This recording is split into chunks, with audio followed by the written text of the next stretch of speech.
KBS 열린 토론.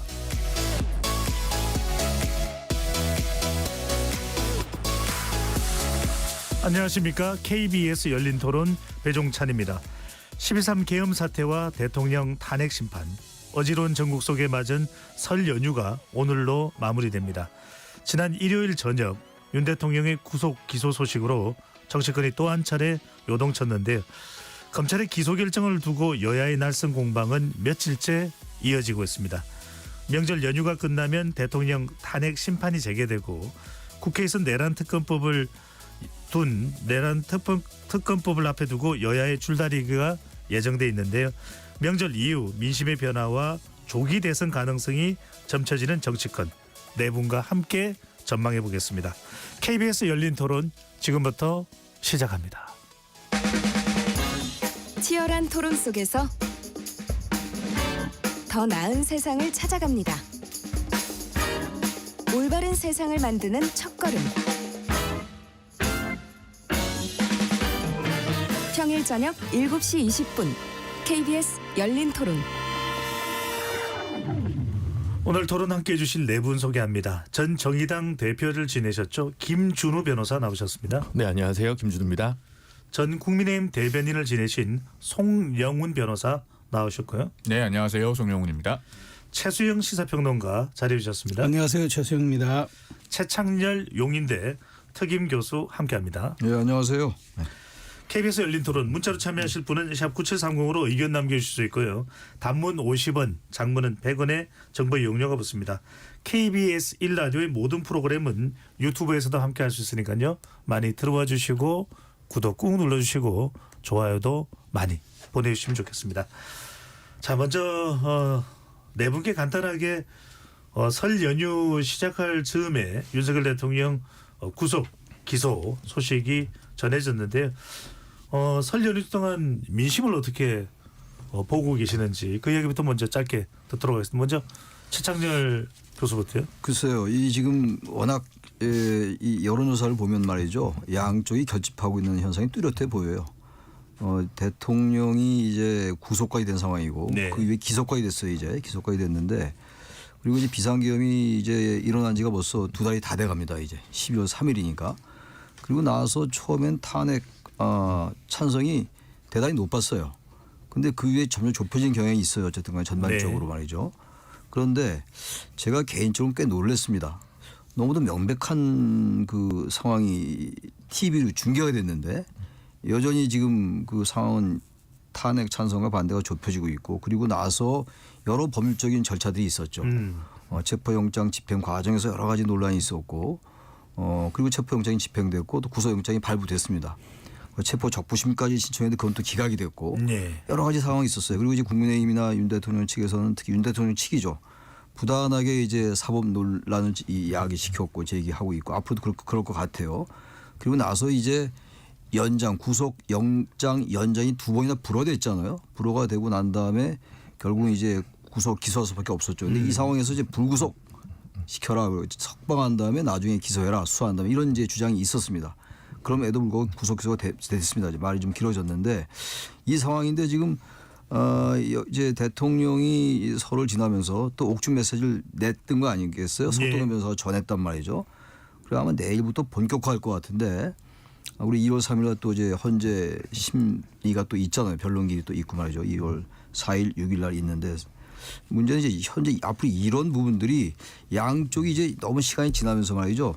사건의 본질 이런 것들이 자꾸 희석되는 측면이 없지 않다. 그러면서 민심도 양쪽이 갈라져 있습니다만 최근 여론 좀 또 바뀌는 것 같아요. 예. 양당이 좀 이제 비슷해 가다가 조금 민주당이 앞서는 게 아닌가 그런 느낌 들기도 합니다. 예. 네. 자세하게 지금 뭐 여론조사의 결과를 소개해드리는 건 아니니까요. 네. 그런 추세만 참고로 이해를 해주시면 좋겠습니다. 최수영 평론가는 정치권을 향하고 있는 설 명절 연휴 동안의 민심 어떻게 보시는지? 근데 일단 그 사실 설 연휴, 그러니까 설 민심이라는 게 일종의 사회적 네트워크 기능을 하지 않습니까? 근데 이제 설 연휴에는 이제 장터 효과라는 게 발생을 합니다. 기본적으로 이제 가족들이나 친지들이 모이면은 각자의 주장들을 얘기하는데 그 중에서 누가 가장 합리적이고 타당한가에 대해서 귀를 기울이게 되고 그쪽으로 여론이 쏠리는 이른바 장터 효과가 발생하는데 사실 올해는 말이죠. 큰 선거가 없는 유일한 해였어요. 그런데 갑자기 모든 사람들이 조기 대선 가능성을 지금 생각하고 있습니다. 지금 조 교수님 이제 지지층 결집들을 얘기해 주셨는데 그 방증이라고 볼 수가 있겠는데요.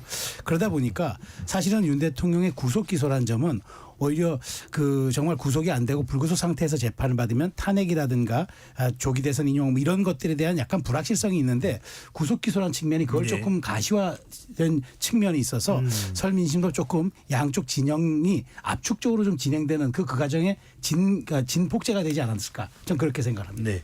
법조인 두 분께는 이렇게 좀 여쭤보겠습니다. 먼저 송영은 변호사께요. 근데 국민의힘에서는 검찰 기소 잘못됐다. 구속을 취소해야 된다. 윤석열 대통령이 임명했던 심우정 검찰총장에 대해서도 사퇴 목소리가 나오는데 이 이유는 무엇 때문일까요? 일단 그 공수처가 수사하는 과정에서 많은 논란이 있지 않았습니까? 특히나 그 체포영장의 집행 과정에 있어서 그런 논란을 거쳐서 검찰로 사건이 송부된 다음에 또 구속영장 연장이 2번에 걸쳐서 불허가 됐었고요. 네. 그런 그 우여곡절이 있었기 때문에 이런 반응이 나오는 것으로 보이는데 다만 심우정 검찰총장 사퇴까지 거론하는 것은 제 개인적인 생각으로는 좀 과하다는 느낌이 듭니다. 왜냐하면은 이게 심우정 검찰총장 혼자 독단적으로 결정한 것이 아니고 어쨌든 전국검사장 회의를 소집을 하지 않았습니까? 거기서 많은 그 고검장, 지검장들의 의견을 듣고 검찰 내부적으로는 숙의의 과정을 거쳐서 결정을 한 것이기 때문에 심우정 검찰총장 개인으로서야 왜 고민이 없었겠습니까? 본인을 임명한 대통령을 자기 손으로 구속을 결정한다는 게 참 쉬운 일은 아니었겠습니다만은 공적인 어떤 소임을 더 우선시해서 내린 고뇌에 찬 결정이었을 겁니다. 그렇다면 이제부터는 사법의 영역으로 넘어갔으니까 조금은 이제 그 말의 온도를 낮추고 우리 사법의 신뢰를 복원해 줄 수 있는 방향으로 논평하는 것이 바람직하지 않을까 하는 개인적인 의견이 있긴 합니다. 네. 김신우 변호사께는 윤석열 대통령이 이제 구속 기소됐습니다. 그러다 보니까 윤 대통령의 옥중 정치가 시작됐다. 국민의힘 원외 당협협의장, 당협위원장 80여 명이 서울구치소를 찾게 됐었고 면회는 이제 명절 연휴 기간에는 면회가 안 됩니다. 그래서 네. 면회는 안 됐는데 윤석열 대통령 석방을 외치면서 입장문을 낭독하게 됐습니다. 이게 지지층 결집에 도움이 된다는 분석도 나오지만 일반 국민들을 생각하면 조금 여론에 부정적일 수도 있는 것 아니냐는 해석도 나오는데 어떻게 보시는지요? 저는 이제 이게 굉장히 좀 무겁게 보고 있는데요. 왜냐하면 사실 현역들은 영남 비율이 굉장히 높습니다. 그래서 현역 의원들이 뭐 한남동 공간 근처에 가 있다든가 뭐 이런 거면 지지층이 그러니까 그럴 수도 있다라는 생각을 하는데 이번에 이제 현장에 아마 20여 명이 가고 연명을 80여 명이 했는데 수도권 위원장들 이름이 대거 있단 말이죠. 네. 그럼 원래 수도권은 사실 격전지기 때문에 오히려 내란이나 계엄에 대해서는 조금 더 조심스럽거나 신중한 태도를 보이는 거라고 생각하는 게 일반적이고 사실은 뭐 누구죠? 김재섭 의원이나 이런 분들도 다 이제 그런 식으로 반응 때문에 투표했을 때 국회에서 의결이 좀 달랐던 측면이 있는데 이분들이 이렇다는 것은 사실은 좀 합리적 중도나 합리적 보수 세력의 당원들이 당에서 좀 마음이 뜨다 보니까 당 안에 있는 당원들의 강성, 소위 짠물 정치가 더 강화되다 보니까 수도권 위원장들까지 당원들을 만나보면 이거 지금 더 결집해서 어떻게든 대선에서 승부를 봐야 되기 때문에 강하게 밀어붙여야 된다라는 여론이 오히려 이제 반응이 온 게 아닌가.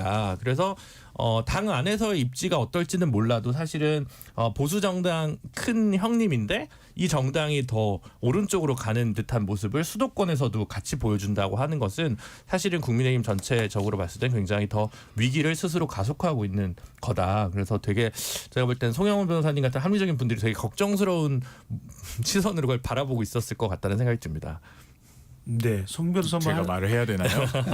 그 이제 정당은 정치를 하는 곳이에요 기본적으로. 그리고 윤 대통령의 구속에 대해서 정서적으로 받아들이지 못하는 분들이 현실적으로 존재해요. 우리 국민들 중에. 그러면은 그분들의 목소리와 심경도 누군가는 대변을 해줘야 됩니다. 그리고 이 원외 당협위원장들은 사실 각자 자신의 지역구에서 그런 분들을 매일같이 만나고 있을 거예요. 그러다 보니까 이런 행보가 나온 것으로 저는 이해는 합니다. 다만 굳이 이걸 염려나 걱정이라고 표현한다면 이제 어떤 부분을 말씀드리고 싶냐면 이분들이 이 구치소 앞에 간 것 자체보다도 그럼 이분들은 갈 수 있다고 치고 당이 앞으로 중도 확장 그러니까 계엄에 대해서는 단호하게 이게 위헌적이고 잘못됐다고 보는 분들의 민심을 어떻게 모아나갈 것인가.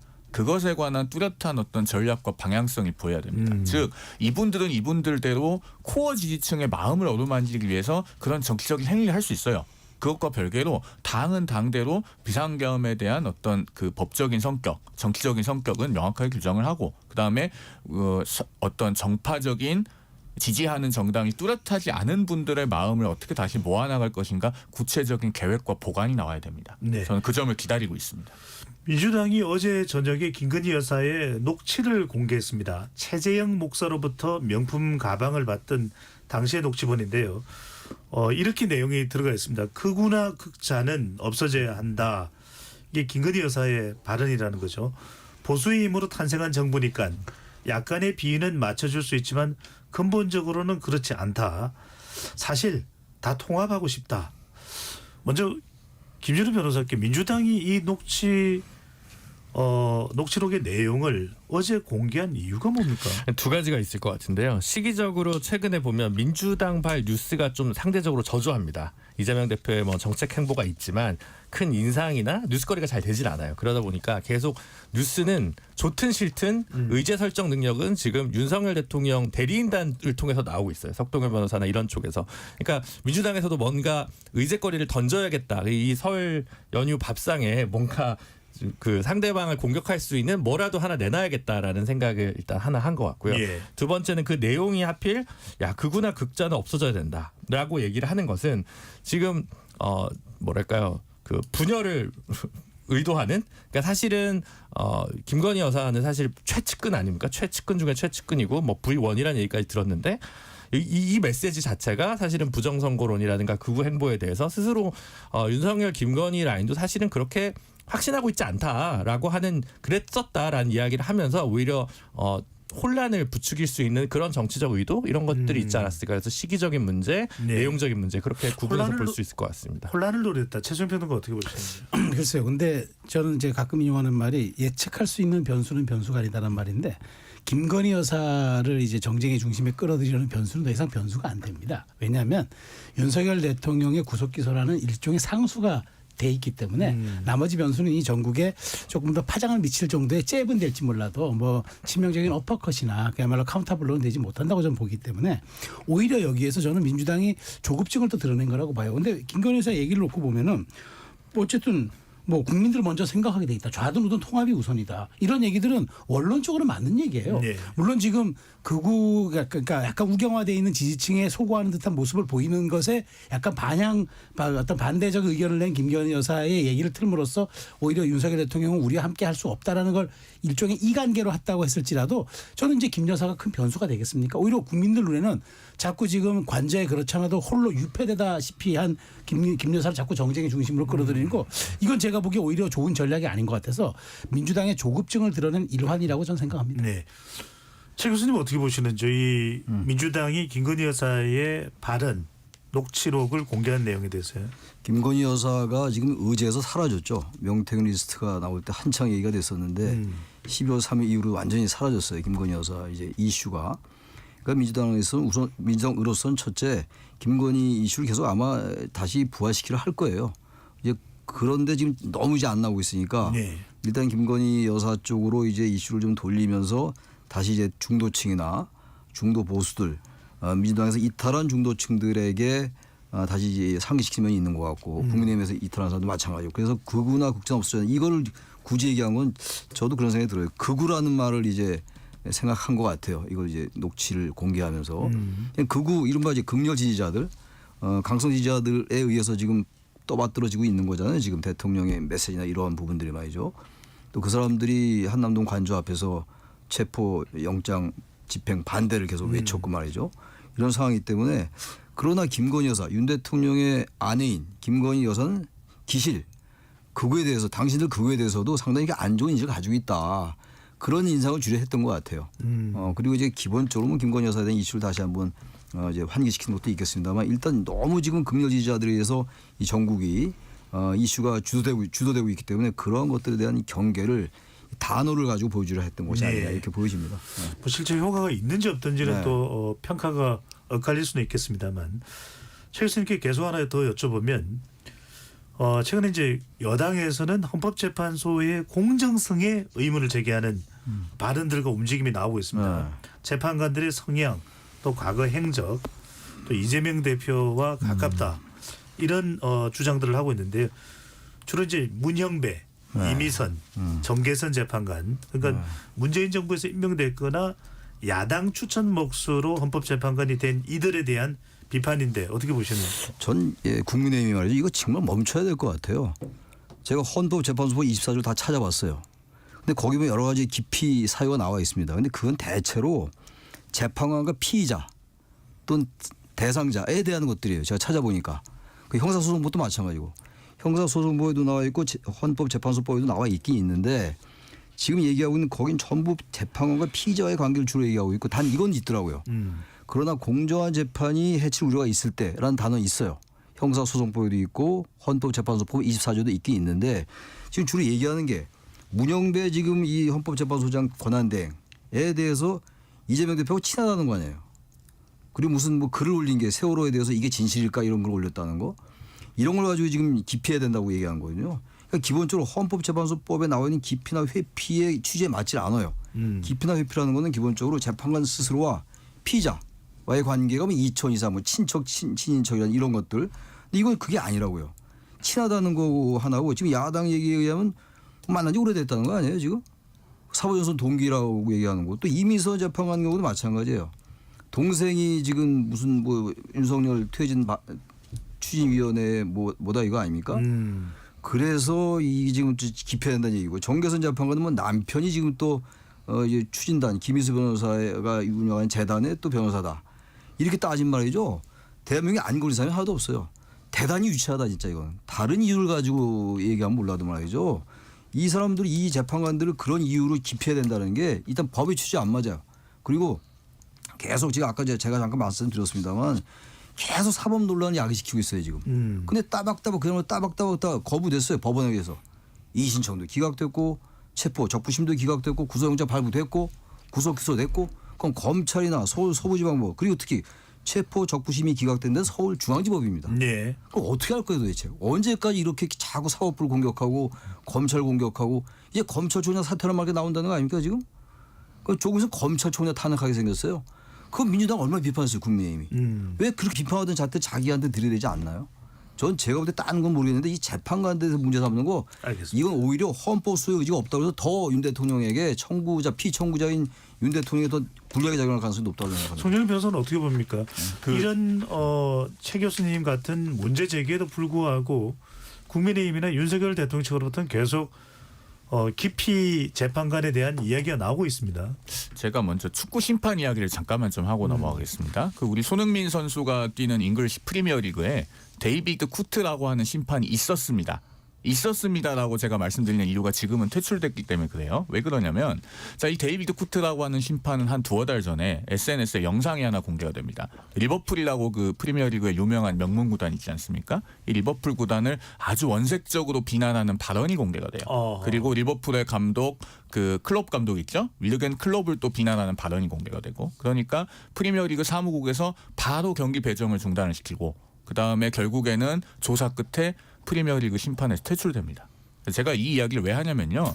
다른 사례는 다 제쳐두고라도 문영배 헌법재판소장 권한대행 같은 경우에 SNS를 둘러싼 논란이 너무 많아요. 정치인인 이재명 대표와 과거에 공개적으로 주고받았던 뭐 댓글들을 하며 그리고 대부분의 법관들은 SNS 하는 것도 자제하고 뭐 계정이 있더라도 거기에 프로필 사진도 잘 안 올리고 댓글도 안 달고 글도 굉장히 신중하게 씁니다. 그런데 문영배 대행은 아주 이례적일 정도로 많은 그 흔적들을 남겼고 그것들이 논란거리가 되면서 국민적으로 이제 그 헌법 심판, 탄핵 심판의 절차 진행의 공정성에 대한 의구심이 초래되게 생겼어요. 그럼 이쯤 되면요. 헌법재판소에서 뭔가 책임 있는 입장 표명이 저는 납득할 만한 게 있어야 된다고 생각합니다. 국민들의 그런 불안감과 의구심을 잠재울 수 있을 정도의 그런 측면에서 이제 국민의힘의 문제 제기가 전혀 부당한 것은 아니다. 이런 정도로 보고 있고요. 그리고 조금 덧붙이자면은 그 이미선 재판관 같은 경우에 동생 이상희 변호사가 민변에서 윤석열 대통령 탄핵 특위 부위원장을 맡고 있어서 논란이 되고 있지 않습니까? 민변은 변호사가 그분밖에 없습니까? 사실 다른 분으로 부위원장 교체할 수도 있는 거잖아요. 네. 그리고 그 정계선 재판관 같은 경우도 남편과 그 같은 직장에 있는 김희수 전 헌법재판관이 국회 소추위원 대리인단 맡고 있습니다. 국회 소추위원은 꼭 그분만 대리인으로 해야 됩니까? 이런 거에 대해서 사실은 사법의 신뢰를 복원할 수 있는 방향으로 모두가 좀 책무를 다하는 그런 조치가 필요하지 않나 하는 생각이 개인적으로는 네, 있습니다. 이 이슈는 김준우 변호사, 최소영 평론가 발언까지 이어 듣겠습니다. 말씀하시죠. 제가 송영훈 변호사님을 처음 로스쿨 다닐 때 뵀을 때 황필규 변호사님이 있는 공감 사무실에서 뵀어요. 그 공감이 어떤 곳인지 아는데 저렇게 얘기하는 건 송영훈 변호사님이 이제 지정론에 포획된 거고, 공익인권법 재단 공감의 이사장은 급여를 받는 자리도 아니고 그냥 명예직입니다. 그러니까 그 황필규 변호사는 그냥 공감에 있는 변호사고, 오히려 배우자가 헌법재판관이 되면 자기가 하고 싶은 공익사건에 대리인을 못하기 때문에 본인 커리어 오히려 손해예요. 그래서 일반적인 법무법인이나 이런 게 아닌 성격을 분명히 아실 텐데 왜 저렇게 얘기하시는지 저는 이해가 가지 않고요. 기본적으로. 그다음에 이상희 변호사님은 민변의 부회장이에요. 부회장을 취임한 건 작년 5월입니다.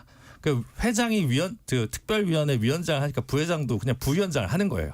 그냥 아무 저기가 뭐 전문적 고려가 없습니다. 예를 들면 자기 언니가 장관이 됐을 때 대기업에서 특정 동생을 부사장으로 영입하거나 뭐 이런 문제가 생겼다. 이런 당연히 논란이 있을 수 있죠. 근데 지금 민변에서 그냥 입장을 내지 그게 뭐 대리인단에 그 이상희 변호사님이 들어가 있거나 이런 게 아니거든요. 실제로 뭐 아무 관련이 없어요, 법적으로. 어떠한 뭐 공정한 재판에 기대할 수 없는 사유로 관계 없고, 예. 그걸 문제 삼으면 그것은 20세기식 정치적 연좌제를 들먹이는 겁니다. 그래서 이제 그런 점들에 대해서 저는 좀 이해할 수 없다라고 말씀드립니다. 요건 제가 30초만 말씀드리고 하십시오. 갈게요. 자, 네.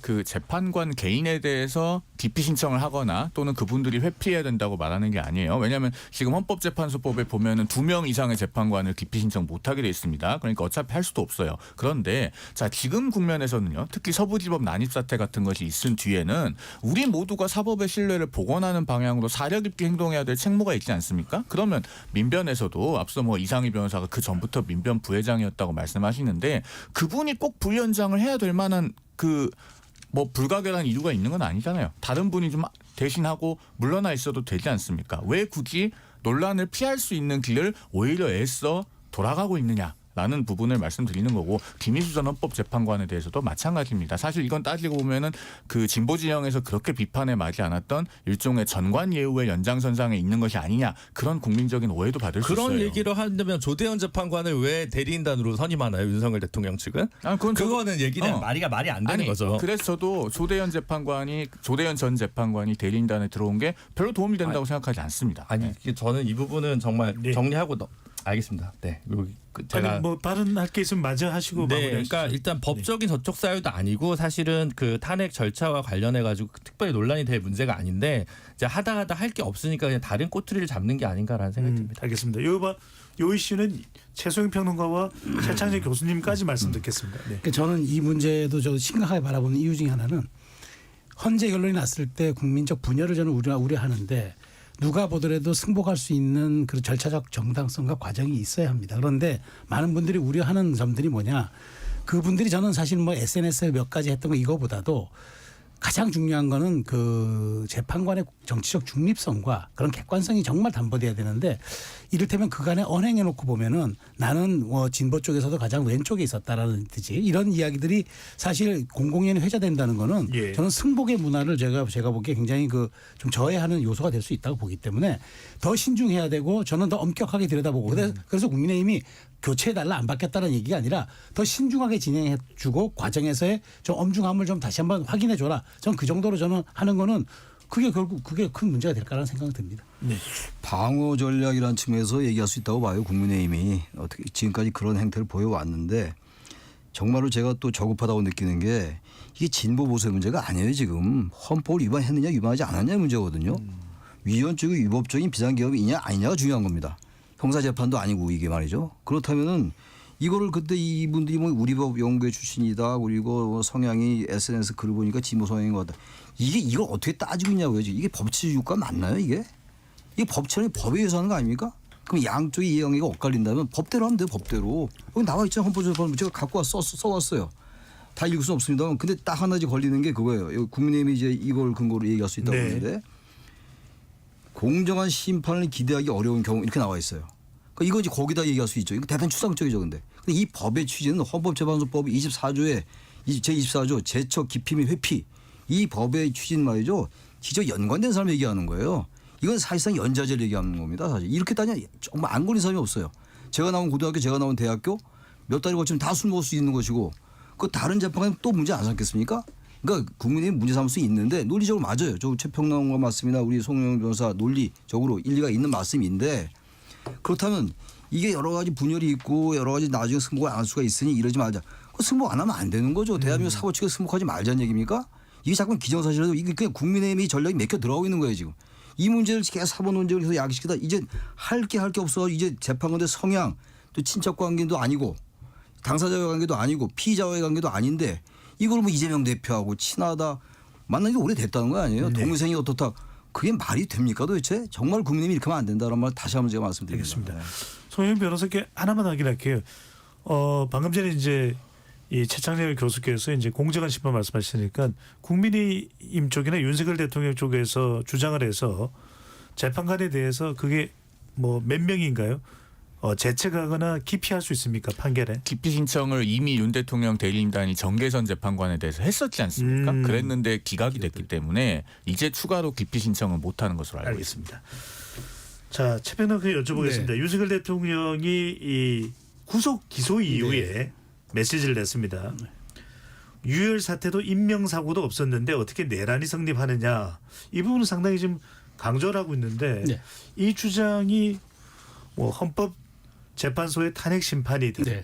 또는 앞으로 이제 재판에서든 구속 기소가 됐으니까요. 어떤 영향을 미치려고 보시는지요? 저는 이 발언은 윤석열 대통령 측의 기본 기조이자 골격이라고 봅니다. 그러니까 헌재에서 이루어지는 탄핵 심리든 수사에 나오는 재판 과정이든 이게 중요한 거는 윤석열 대통령은 헌법에 보장된 대통령의 가장 그 높은 대권, 비상 대권 중에 가장 최고 레벨이 비상 계엄 선포입니다.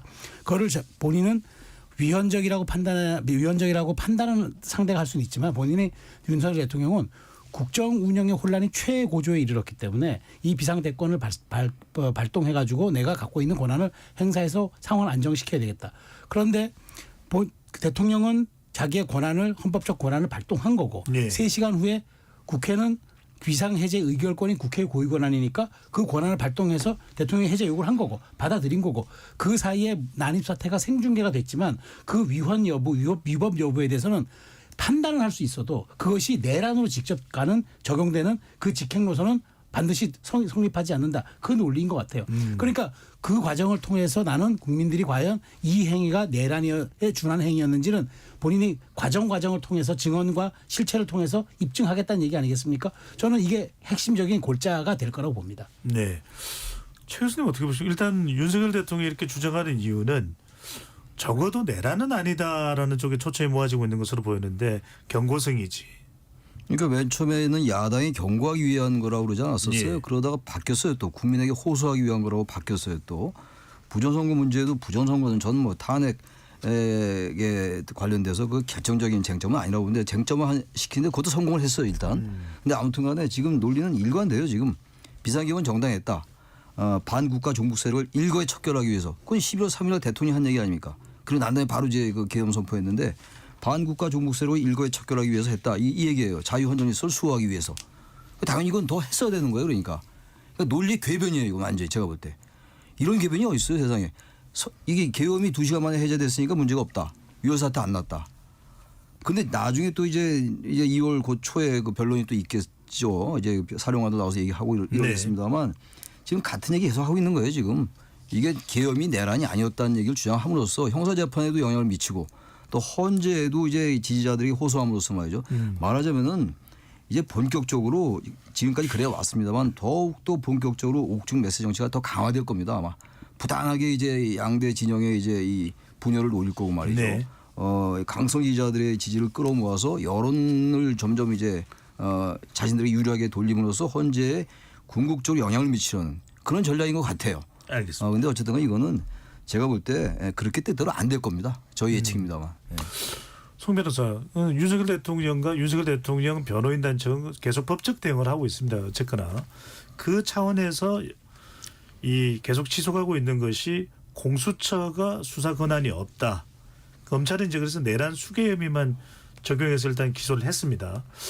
공수처가 계속 수사 권한이 없다는 이 주장은 지금 이제 검찰이 기소하게 되는 이 재판 또는 헌법재판소의 심판에서 어떤 영향을 줄까요? 사실은 직접적으로 영향을 미치기가 대단히 어렵습니다. 첫째로 공수처가 수사권이 있다는 법원의 판단이 그동안에 7번에 걸쳐서 있었습니다. 1차 체포영장 발부, 체포영장에 대한 이의신청 기각, 2차 체포영장 발부, 그리고 그 또 체포 적부심, 구속영장 발부, 더 나아가서는 서울중앙지방법원으로 와서 그 구속영장에 대한 기한 연장 신청이 2번에 걸쳐서 불허된 것. 예. 이 2번의 판단은 특히 공수처가 수사권은 있다는 걸 전제로 하거든요. 공수처가 수사해서 보냈으니까 중앙지검에서는 그러면은 검사가 기소 여부만 결정해라. 라는 게 그 결정의 배경이에요. 그러면 7번에 걸쳐서 이런 판단이 있었는데 이게 쉽게 뒤집힐 수 있겠는가라는 점이 첫 번째고요. 그다음에 공수처가 수사한 부분의 어떤 증거 자료들은 설령 그 수사권이 나중에 없다는 판단이 나와서 위법 수집 증거 배제 법칙에 의해서 배제된다고 하더라도 검찰이 수사한 부분 또 경찰이 수사한 부분 이런 부분은 그것으로 인해서 증거 능력이 부정되지 않습니다. 그렇기 때문에 결론적으로는 윤 대통령에 대한 형사재판의 결과에 영향을 미치기는 어렵다. 다만 이런 부분을 계속 환기함으로써 아마 윤 대통령 변호인단은 장외의 여론에 영향을 미치려는 그런 목적이 있을 걸로 보인다라고 네. 생각합니다. 장외 여론 얘기를 하셨는데 윤석열 대통령 지지층에서는 계속 풀어줘야 된다. 윤석열 대통령을 석방해야 된다. 이 주장을 계속하고 있는데 그래서 방법 중에 하나가 설 연휴가 지난 뒤에 보석 청구 가능성이 나옵니다. 이게 받아들여질 가능성 어떻게 보시는지? 가능성이 현실적으로는 대단히 낮죠. 왜냐하면은 그 김용현 전 장관에 대한 보석허가 청구가 기각되지 않았습니까? 그런데 중요 임무 종사 혐의를 받고 있는 김 전 장관에게도 보석을 안 해줬는데 더 무거운 혐의를 받고 있는 윤 대통령에게 보석허가를 바로 해주기는 현실적으로 어렵다고 보여져요. 다만 이런 가능성은 산술적으로는 남아있긴 합니다. 1심에서 이제 구속기간은 최대 6개월이지 않습니까? 그런데 6개월 이내에 재판을 마치지 못하면 재판부들이 어떻게 하는 경우가 많이 있냐면은 여러 가지 조건을 붙여서 보석을 합니다. 직권으로. 예를 들어서 그 주거를 제한한다든가 또 사건 관계인들과의 접촉이나 통신을 금지한다든가 이런 조건을 붙여서 180일로부터 며칠 안 남기고 보석허가를 해주는 경우가 있는데 그런 산술적 가능성은 남아있다라고 보여집니다. 이거는 그냥 드라이하게 변호사로서 드리는 말씀입니다. 네. 김준우 변호사 또 하나 이건 많이 이야기되긴 했는데 이제 구속 기소되면 재판이 시작됩니다. 그러다 보니까 재판되는 사안에 대해서는 헌법재판소의 이 심판을 중지할 수 있다. 이런 관련 법이 있기 때문에 이걸 시도하지 않겠냐. 여러 차례 토론에서 이 부분이 이야기되긴 했는데 그럴 가능성.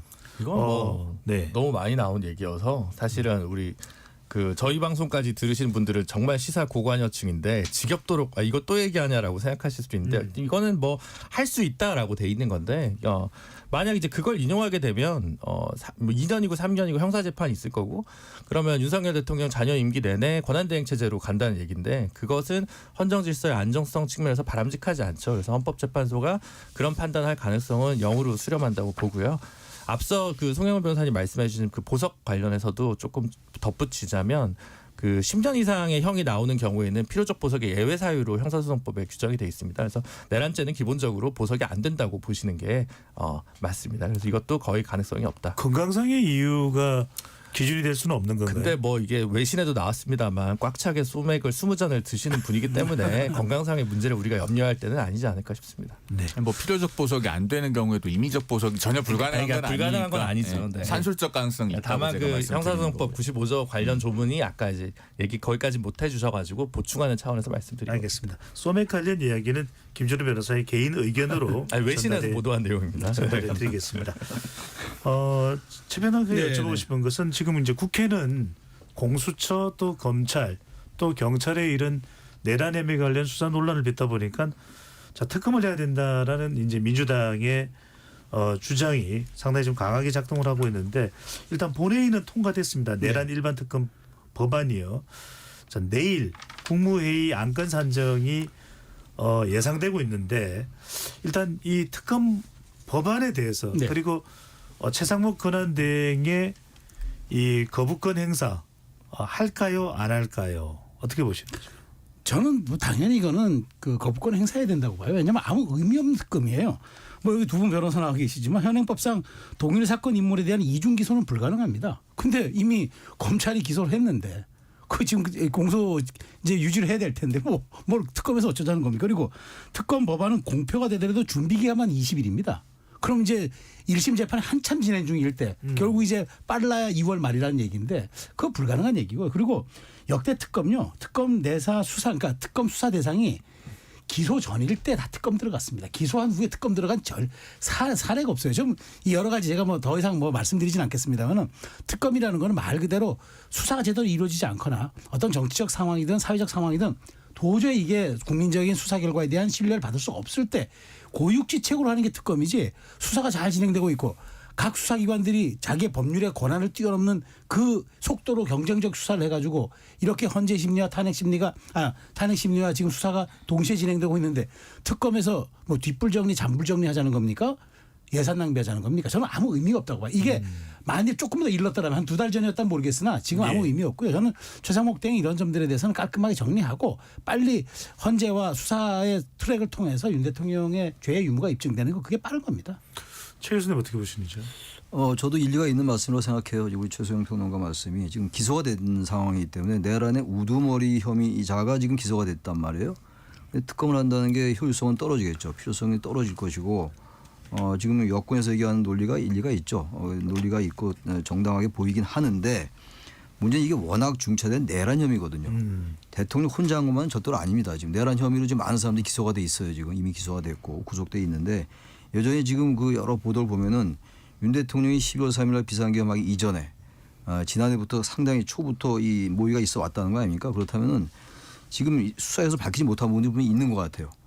그렇게 따지면 국정조사도 하지 말아야 돼요. 기소됐으니까 말이죠. 국정조사 당장 끝내야 되는 것이고 이런 거라서 저는 기소 이 특검의 효율성은 현저히 떨어지는 건 분명히 맞습니다만 그러나 지금 이 내란 혐의에서 밝히지 못한 부분들 이런 것들은 게다가 검찰, 경찰, 공수처의 수사권 논란이 계속돼 왔지 않습니까? 그렇다면 물론 윤 대통령이 기소가 됐습니다만 특검을 통해서 그러한 부분을 하나로 정리한다는 의미에서는 일단 기왕이 시작했으니까 할 필요가 있는데 아마 최상목 대행이 거의 뭐 99.9% 거부 행사할 것 같고 국회로 넘어와도 이러한 논리 때문에 국민의힘 의원들이 이탈하지 않을 것 같아요. 결과적으로 특검하기 어렵지 않을까 생각합니다. 두 분 법조인 의견도 마저 듣겠습니다. 송 변호사는 어떻게 보시는지요? 일단 제2요구권 행사 가능성은 대단히 높을 걸로 봐요. 그 제2요구권 행사는요. 헌법상 권한이기도 하지만 동시에 고도의 정무적인 영역 아니겠습니까? 그러니까 최상목 대행도 정무적 판단을 할 건데 문제는 그 정무적 판단에 있어서 제2요구권을 행사하게끔 되는 방향으로 그동안에 야당이 행동해 왔어요. 가장 결정적인 게 뭐냐면은 최 대행이 헌법재판관 2명을 임명했을 때 나름대로 본인은 굉장히 고심 끝에 한 겁니다. 국민의힘에서는 계속 그걸 반대했는데 최 대행은 그 외환위기, 경제위기가 오는 것을 막겠다는 일념으로 최소한의 안정장치를 발동을 한 거예요. 그랬는데 야당이 거기에 대해서 잘했다고 화답을 하기는커녕 나머지 한 명을 임명 안 했다고 직무유기죄로 형사 고발했어요. 아마 최 대행이 정신이 번쩍 들었을 겁니다. 아 이게 정치가 이상론대로 되는 게 아니구나. 여야 어느 쪽 한쪽은 내가 정책을 집행하는 거에 대한 버팀목이 있어야지 내가 옳다는 걸 믿고 한다고 해서 야당이 내 손을 들어주지 않는구나. 이걸 뼈저리게 느꼈을 거예요. 그렇기 때문에 지금 상황에서는 국민의힘이 제2요구권 행사를 요구하고 있는 현실에서 아마 제2요구권을 행사하는 쪽으로 결정할 가능성이 대단히 높을 것이다. 그리고 그렇게 되면은 사실 야당이 자초한 것이기 때문에 민주당이 최 대행을 비난하기도 어렵다. 저는 그렇게 봅니다. 김준우 변호사는요? 약간 이런 부분이 있어요. 그러니까 그 직권남용죄는 기소를 못했거든요. 왜냐하면 아직 현직 대통령이기 때문에 내란죄가 아닌 이상 기소를 할 수 없습니다. 그러면 사실 헌재 파면 결정 전까지 직권남용죄 물론 이제 법적으로 이게 내란죄에 흡수되느냐 아니냐 쟁점이 좀 있습니다만 확실히 하기 위해서는 직권남용죄 같이 기소하는 게 맞거든요. 이 직권남용죄 기소하려면 특검이 출발을 해야 됩니다. 그런 저는 쟁점이 좀 있긴 있다고 생각하거든요. 물론 그게 또 파면이 아직 안 됐기 때문에 또 이제 그런 문제는 있지만 그러니까 기소가 특검이 출발한다고 해서 못하냐. 직권남용죄는 남아 있다는 거죠. 말하자면. 그러니까 특검이 출발한다고 해서 파면 결정 전에 기소를 못 하겠지만 기소가 있냐 없냐만 가지고 만약 최소영 평론가님 말씀한 대로 하면 약간의 이제 남아 있다. 그리고 이제 국무회의에 참여했던 분들이 과연 어느 정도 관여했겠느냐라는 부분에 대해서 사실은 아직까지 뚜렷하게 수사 결과들이 제대로 안 나오고 있고 개별적으로 출석하고 있습니다. 최상목 권한대행이나 한덕수 총리나 이런 분들이 그러면 법무부 장관이나 이런 검찰 안의 식구들과 같은 경우에는 어떻게 될 것이냐 여기에 대해서 검찰에 지금 공정한 수사를 기대할 수 있는 부분이 있냐 없냐 이런 부분이 있기 때문에 좀 부분적으로는 여전히 독립적인 수사기관이나 기소기관이 별도로 출범하는 특검이 가지는 의의가 전혀 전혀 없는 것은 아니다. 네. 그 정도 얘기를 드리고 싶고 마지막으로는 요걸 가지고 뭐 최상목 권한대행이 그러면 거부권 행사하면 또 탄핵이 다니 많이 뭐 이런 쟁점이 하나 있을 수는 있을 텐데 그거보다는 사실은 다음 주에 지금 헌법재판소에서 그 권한쟁의 심판 사건 마은혁 헌법재판관 후보자에 대해서 최상목 권한대행이 임명권을 행사하지 않고 있는 부분에서 권한쟁의 심판 사건 선고 기일이 다음 주에 잡혔잖아요. 3일입니다. 네, 그것에 대해서 잡히고도 만약에 임명을 하지 않는다. 그렇게 되면 이건 또 탄핵 사유가 될 겁니다. 그래서 사실은 요 제2여구권에 대한 부분이 아니라 오히려 마은혁 권한대행 관련해서 임명하라라고 헌재가 했을 때도 권한대행이 이걸 수령하지 않으면 이때 탄핵이라는 카드가 다시 민주당에서 검토할 수밖에 없지 않을까 이렇게 좀 보고 있습니다. 알겠습니다. 그 부분에 대해서는 입으로 돌아와서 최수영 평론가 최창일 교수께 바로 여쭤보겠습니다. 로고 듣고 입으로 이어가겠습니다.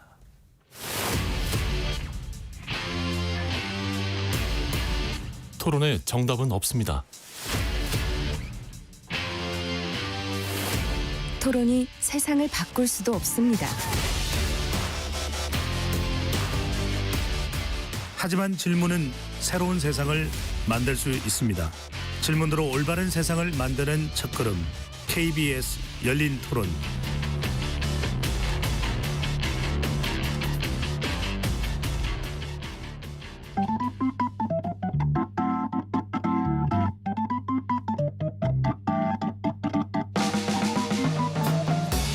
세상을 바꾸는 질문 열린 토론이 시작합니다. KBS 열린 토론은 언제나 열려 있습니다. 단문 50원, 장문 100원의 유료 문자 샵 9730 그리고 KBS 어플리케이션 콩으로 여러분의 의견을 남겨주세요. KBS 열린 토론 2부 이어가겠습니다. 윤석열 대통령 구속 기소 이후 전국과 조기 대선 전망 살펴보고 있는데요. 스튜디오에 송영훈 변호사, 최수영 시사평론가, 최창렬 용인대 특임교수, 김준우 변호사 네 분과 함께하고 있습니다.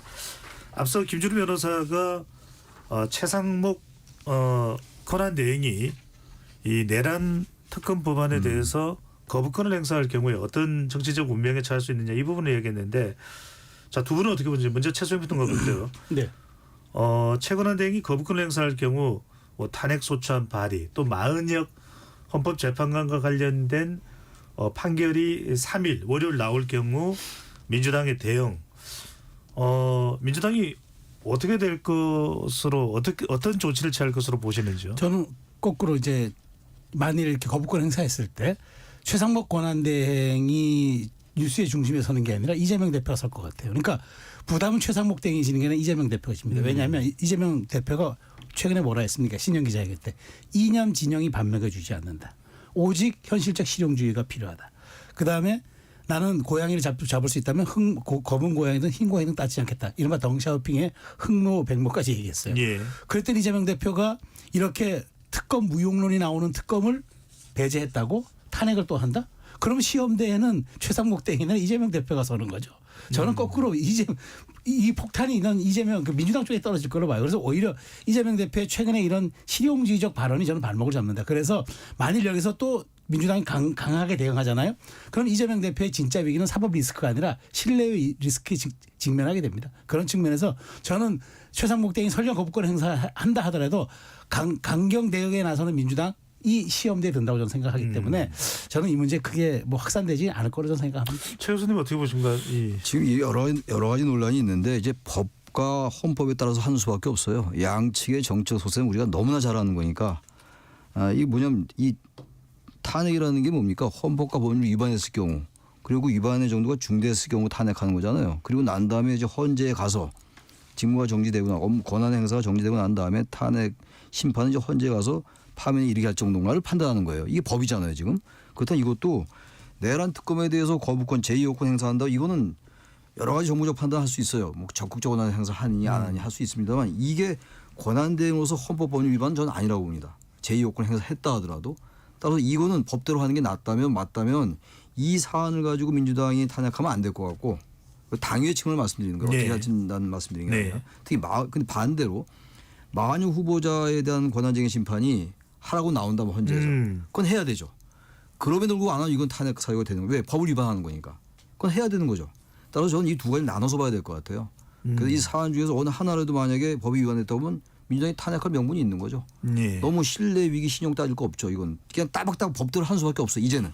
최 교수님 보시기에는 마은혁 헌법재판관 후보자의 임명 여부와 관련된 부분이 더 영향을 미쳐준다 이런 말씀을 해주셨는데 누구 뭐 또 추가적으로 말씀하실 게 있습니까? 이 관련해서 헌법재판소가 지금 선고기일을 앞당겨서 잡은 걸 보면 마은혁 재판관을 임명하지 않은 행위가 헌법에 위반된다는 결정을 선고할 가능성이 높아 보이긴 합니다. 그리고 그런 결정이 나온다면 승복을 하는 게 맞죠. 그런데 자, 그 상황에서도 만약에 임명을 안 한다고 했을 때 그렇다고 그걸 탄핵 소추를 해서 그러면은 대행의 대행을 넘어서 대행의 대행의 대행으로 갈 거냐 이건 또 다른 문제입니다. 그리고 이재명 대표가 지금 처해 있는 위기는요.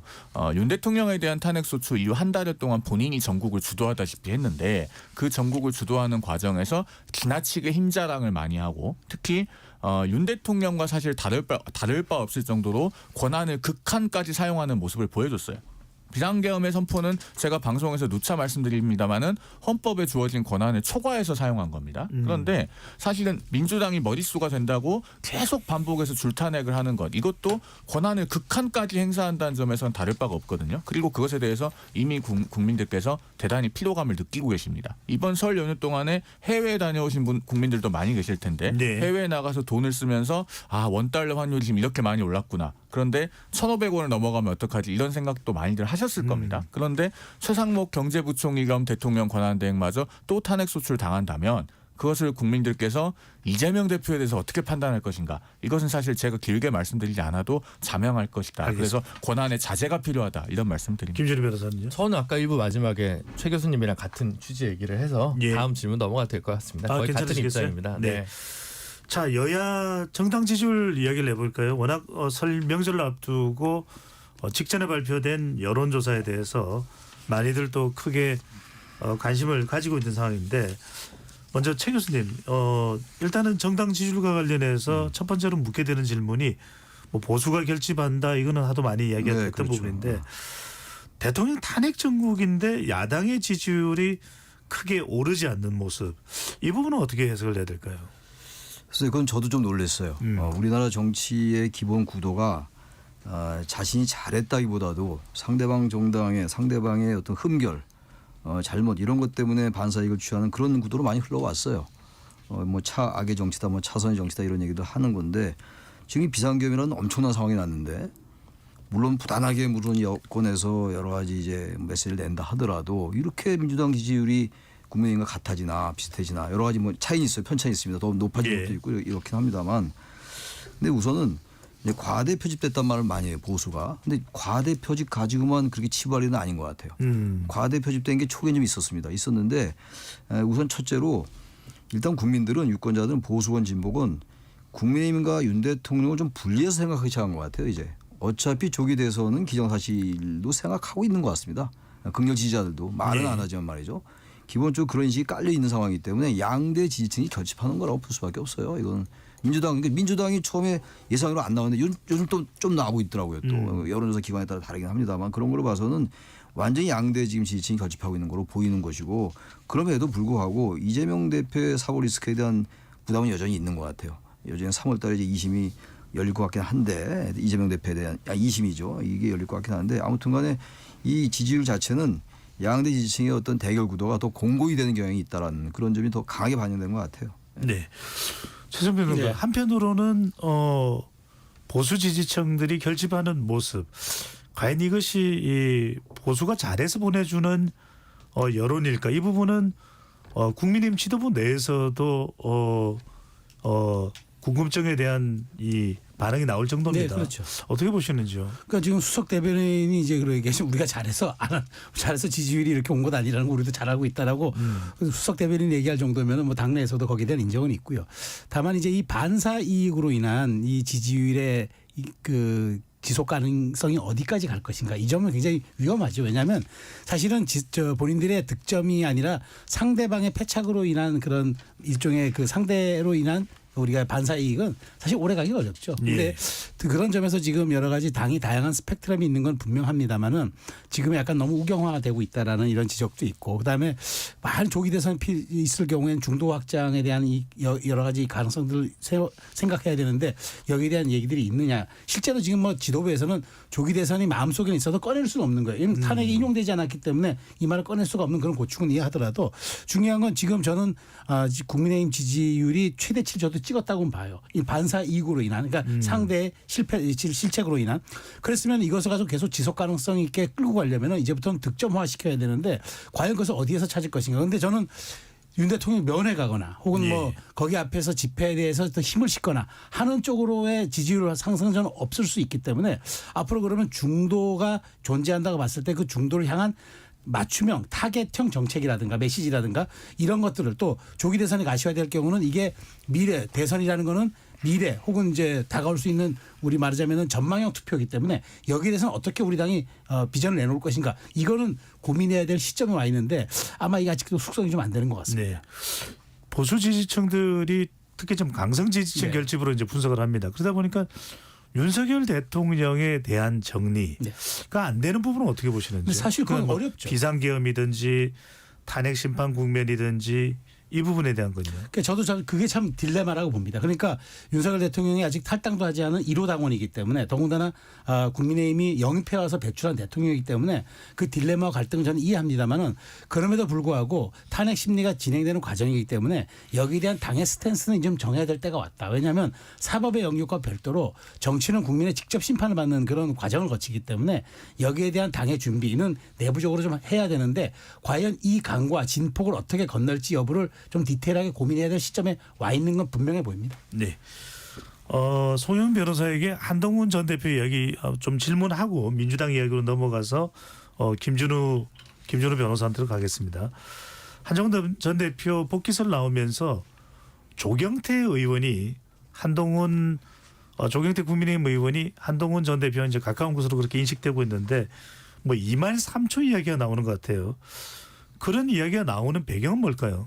구체적으로 뭐 이렇게 확정을 하거나 아직 결정한 사항은 없는 것으로 알고 있습니다만은 이제 조경태 의원의 말씀은 2월 26일이면은 이재명 대표에 대한 그 형사 2심 재판 변론 종결이 있기 때문에 그때가 이제 중요한 어떤 전국의 변곡점이 될 것이다라는 전제에서 말씀을 하신 것으로 이해가 돼요. 그런데 구체적인 이제 등판 여부나 복귀 시점 이런 것들은 저는 세 가지에 따라서 결정된다고 봅니다. 이것이 비단 한동훈 전 대표에게만 국한되는 이야기는 아닌데요. 정치인이 무대 뒤로 들어가 있다가 다시 나올 때는 세 가지가 필요합니다. 첫째로 국민이 됐든 당원이 됐든 지지층이 됐든 호명이 있어야 됩니다. 그 호명이 구체적으로 확인이 되는 시점에 등판을 하는 것이 가장 바람직한 측면이 있고요. 그다음에 분명한 소명이 있어야 되겠죠. 그 소명을 국민들이 혹은 당원이나 지지층이 어떻게 부여하고 있는가에 대해서 구체적인 파악이 있어야 될 겁니다. 예를 들면은 지금 우리가 앞서 국민의힘의 우경화에 대해서 우려하는 말씀들을 나누지 않았습니까? 그러면은 어느 날 갑자기 그런 노선을 취해온 현 지도부가 갑자기 180도 유턴을 해서 비상계엄은 정말로 위헌적이고 위법하고 잘못했습니다. 우리가 단호하게 단절하고 가겠습니다. 이걸 스스로 하기 어려울 거예요. 그러면은 그 역할을 어떻게 보면은 다른 사람이 해줘야 되는데 그게 한동훈 전 대표일 수 있습니다. 본인의 지론이니까요. 그런 소명이 확인되는 경우. 마지막으로는 그런 호명과 소명이 있는 상황에서 본인이 그런 부여받은 소명과 호명에 대한 사명감을 느껴야 되겠죠. 그 사명감을 스스로 무거운 책임감으로 확인하는 시점에 등판을 해야 맞을 것이다. 저는 그런 말씀을 드립니다. 2월 말일까지 3월 초일까요? 그건 제가 지금 예상하기 어렵습니다. 왜냐하면 지금 전국은 하루가 다르게 예상하지 못한 일들이 일어나서요.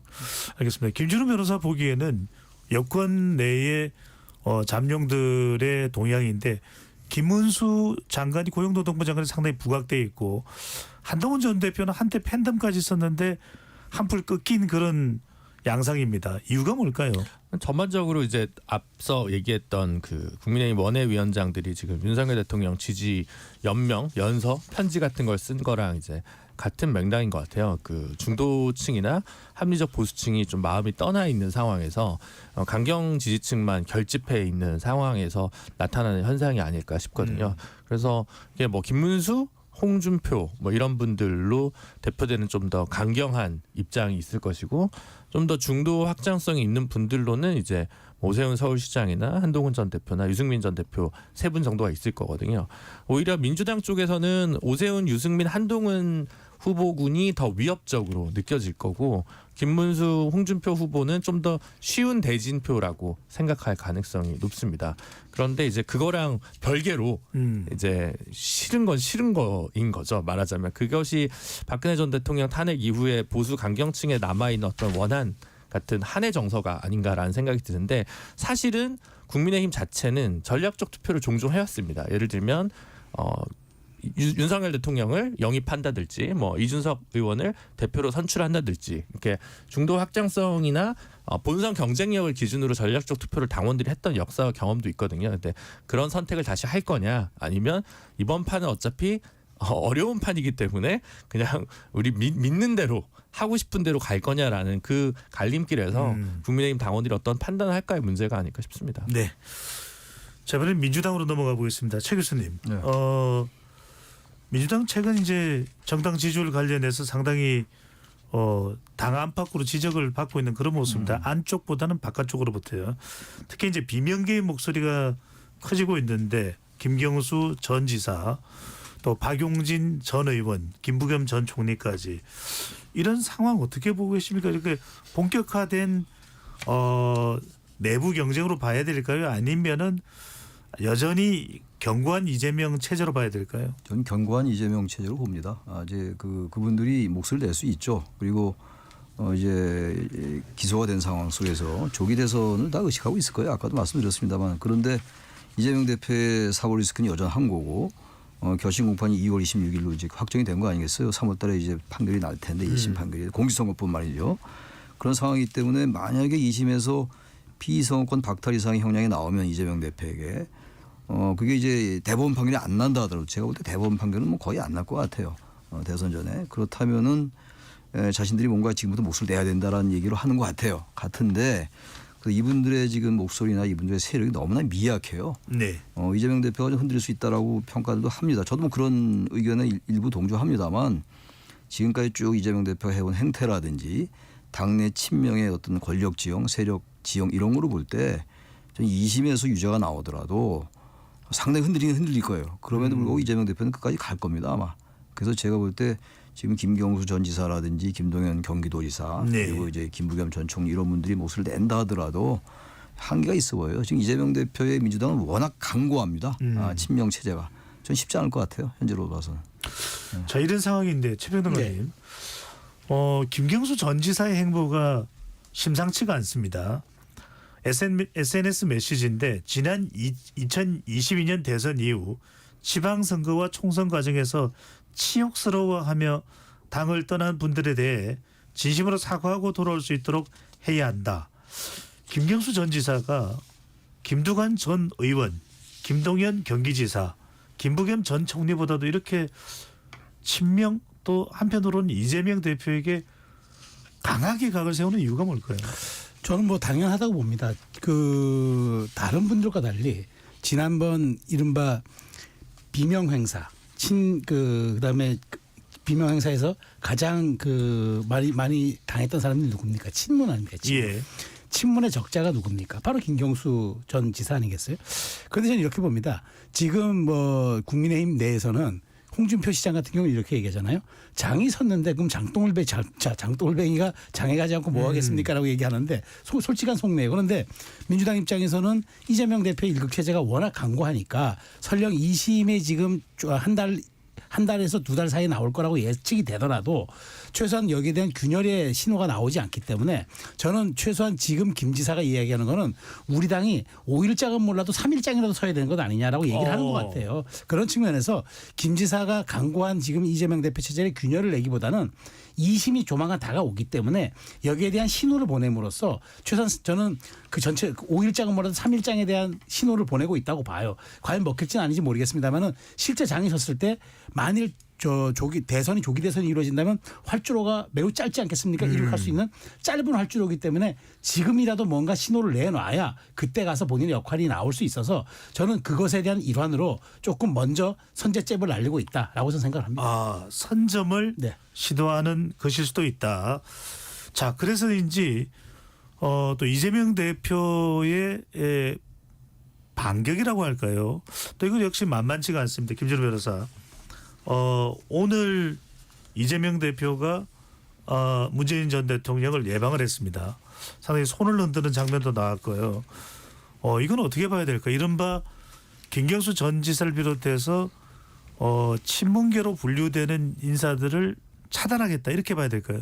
그냥 통합의 메시지를 낸 걸로 봐야지 이걸 꼭 뭐 배제 신호탄이라고 보지는 않습니다. 하지만 전반적으로 봤을 때 그런 리더십이 좀 보이지 않는다는 비판은 누구나 공감할 수밖에 없을 것 같아요. 그러니까 문재인 대통령 같은 경우는 2017년, 16년, 17년 박근혜 전 대통령 탄핵 거치면서 당시에 되돌아보면 어쨌든 탄핵 국면은 국민의당 그리고 바른미래당과 같이 만들어낸 거였고 당 안쪽에서도 뭐 중도를 조금 더 표방하던 그 당시에 뭐 안희정 지사라든가 이런 분들과의 경선을 통해서 당 내외 에너지를 같이 결국 한 팀으로 모으는 과정들이 좀 있었던 거거든요. 그러니까 당 내외 연합에서도 사실 일정한 연합 정치가 있었다고 볼 수 있습니다. 근데 이재명 대표 같은 경우는 최근에 그 연합의 모습을 충분히 보이지 못하는 것이 중도층이나 이런 거에 대해서 늘 이제 불안하다라고 하는 느낌을 주는 건 사실이거든요. 왜냐하면 사실 그 문재인 대통령은 물론 탄핵이라는 그리고 보수 분열이라고 하는 맥락 속에서 당선이 됐습니다만 DJ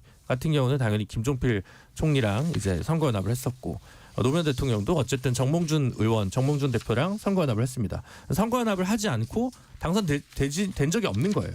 이재명 대표는 사실 지난 대선 당시에 글쎄 뭐 김동연 지사랑 그거 연합을 해야 했다고 할까요? 그러기엔 좀 정치적 세가 미묘했고 그게 뭐 정의당이 됐든 그게 안철수당이 됐든 선거연합에 실패했습니다. 선거연합을 한 사람만이 민주당 후보자들 중에서 당선이 됐던 역사가 있는 거거든요. 그것을 알 것이고 그래서 그런 연합 정치에 대한 모습을 보여줘야 되는 것은 이재명 대표가 당 안이든 당 밖이든 그런 포석을 둬야 되는 건 맞는 것 같은데 지금 못 두고 있죠. 못 두고 있는 거는 하나는 본인이 내키지 않거나 두 번째는 지금 그 포석을 뒀다가는 벌써 조기 대선 국면이냐는 비난에 휩싸일까봐라는 생각이 드는데 문제는 이에 대한 전략적 긴장감이라는 걸 가지고 있냐 없냐 이건 앞으로 저희가 함께 지켜볼 문제가 아닌가 싶습니다. 송영길 변호사는 문재인 전 대통령의 태도는 어떻게 봐야 될까요? 방문한 이재명 대표와 함께 손을 흔들었습니다. 그런데 그 와중에 김경수 전 지사는 또 이재명 대표를 지켜가고 있거든요. 문재인 전 대표가 이재명 대표의 손을 들어주는 걸로 봐야 됩니까? 김경수 전 지사는 선택을 못 받는 건가요? 그 문재인 전 대통령하고 이재명 대표가 오늘 양산에서 손을 잡고 들어올리는 장면을 저도 봤는데 5글자로 논평하자면 위장 평화 시로 같았습니다.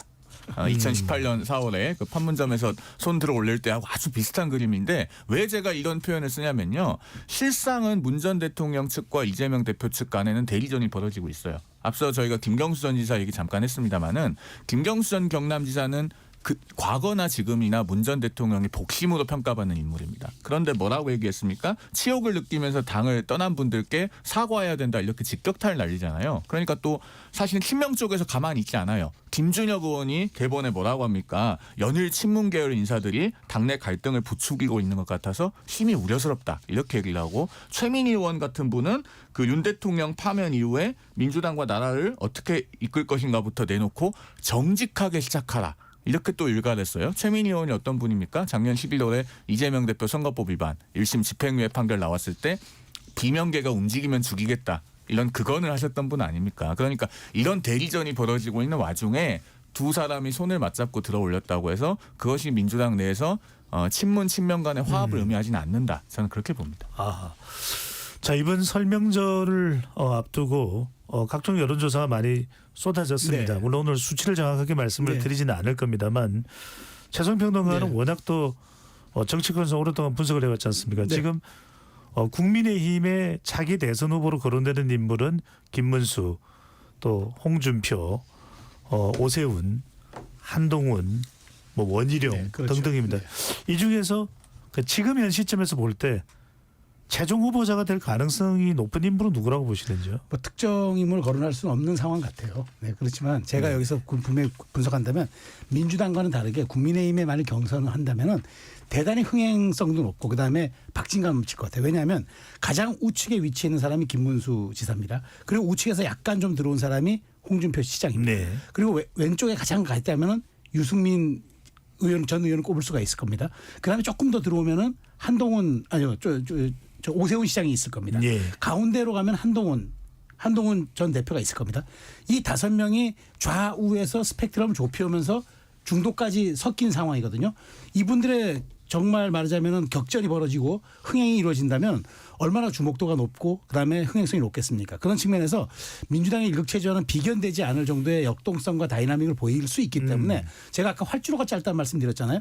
활주로가 짧을수록 이륙하는 속도의 임팩트는 커야 합니다. 그런 점에서 민주당의 위기가 오히려 저는 이재명의 위기라고 저는 치환하지는 않습니다만은 민주당의 위기는 침묵의 위기일 것이다. 라고 저는 진단하기 때문에 앞으로 지뤄질 상황에서 정치적인 이념적인 측면에서는 지금 내란에 대한 여러 가지 문제 때문에 민주당이 유리하게 출발선상에 예. 한다고 볼 수 있겠으나 과정으로 놓고 본다면 저는 결코 민주당이 유리하지 않고 국민의힘에 오히려 가능성이 더 커 보일 수 네. 있다. 그런 전망합니다. 예측은 틀려도 좋으니까요. 그래도 조금이라도 가능성이 높은 후보는 누구라고 보시는지요? 저는 현재로서는 가장 오세훈 시장이 그나마 중도 확장성까지 고려했을 때 가장 그나마 좀 그래도 해볼 만한 후보가 아닌가 저는 개인적으로 그렇게 전망합니다. 네. 말씀하시기 쉽지 않았을 텐데. 근데 말씀해 주셨습니다. 네. 흥행에 성공할 것 같긴 한데 그 흥행이 성공을 한다 하더라도 대선에서 이겨야 될 거 아니에요. 대선에서 이기려면 말이죠. 지금 같은 태도는 절대로 안 돼요. 아까 잠깐 얘기가 나온 것 같은데 180도 유턴 얘기가 나왔었잖아요. 유턴을 갑자기 하면 그 신뢰나 그 시민성이 의미가 있을까요? 제가 볼 때 지금 너무나 멀리 왔어요. 국민의힘이. 12월 3일 이후로 말이죠. 지금 이제 인용이 된 다음에 그때 다시 이 태도를 바꿔도 늦지 않다고 판단하는 것 같긴 한데 예. 그럼에도 불구하고 점점 더 수위를 높여가고 있어요. 아주 극우화되고 있다고요. 이게 지금 긍정 지지자만 그런 게 아니라 지금 국민의힘 전체가 제가 이런 표현을 써서 좋을지 모르겠는데 약간 시민적 동조 현상이 생긴 것 같아요. 확증 편향이란 말 제가 안 써요. 하도 많이 쓴 말이니까 약간 심리적으로 정서적으로 뭔가 동조 현상이 일어나는 것이 아닌가. 요즘 와서는 그 내부에서 비판적인 모습을 내던 의원들 모습도 안 들려요. 조경태 의원 정도 말고 말이죠. 예. 그런 걸 봐서 지금 아무리 흥행 성공한다 한들 과연 이런 모양으로 이길 수 있을까 국민의힘이. 최 교수님께 이 부분을 좀 여쭤볼게요. 네. 지금 결국 남아있는 과제는 윤석열 대통령의 탄핵 심판, 네. 그다음에 이재명 대표의 공직선거법 2심 이렇게 상당히 비교를 합니다.